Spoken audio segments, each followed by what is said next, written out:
We stepped forward in respect of Sri Lanka when it was facing a very deep economic crisis and very frankly when nobody else came forward.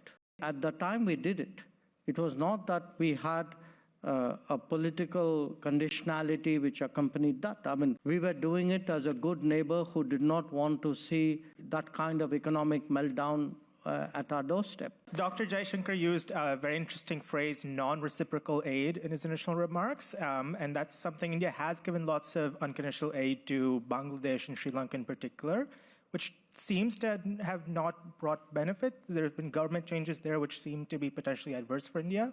So I'm curious how Dr. Jaishankar thinks about that, and in particular with Bangladesh, there's been lots of very concerning news about the religious minorities, Hindus and Buddhists in Bangladesh. I'm curious how India thinks about its role in protecting those minorities there. We stepped forward in respect of Sri Lanka when it was facing a very deep economic crisis and very frankly when nobody else came forward. And I'm very glad we did it. We did it in a timely manner. We did it on scale. We put out $4.5 billion effectively. And what it did was it stabilized the Sri Lankan economy, and the rest of it was up to them. Now, at the time we did it, it was not that we had a political conditionality which accompanied that. I mean, we were doing it as a good neighbor who did not want to see that kind of economic meltdown at our doorstep.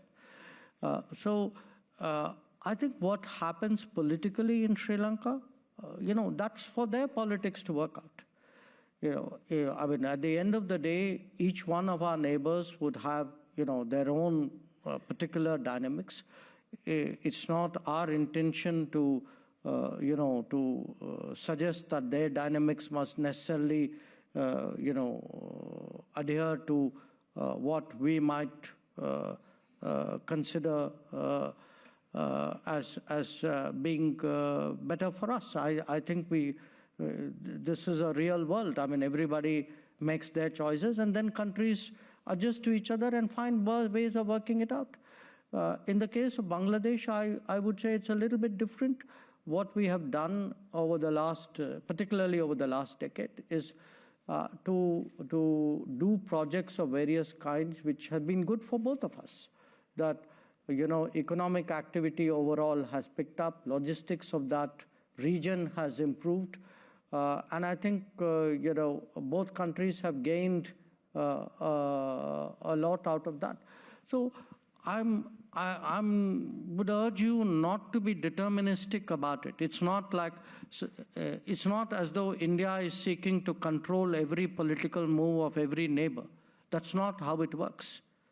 It doesn't work not just for us, it doesn't work for anybody else. I mean, every country will have its own dynamics, and in foreign policy, you try to read it, you try to anticipate it, you also respond to it.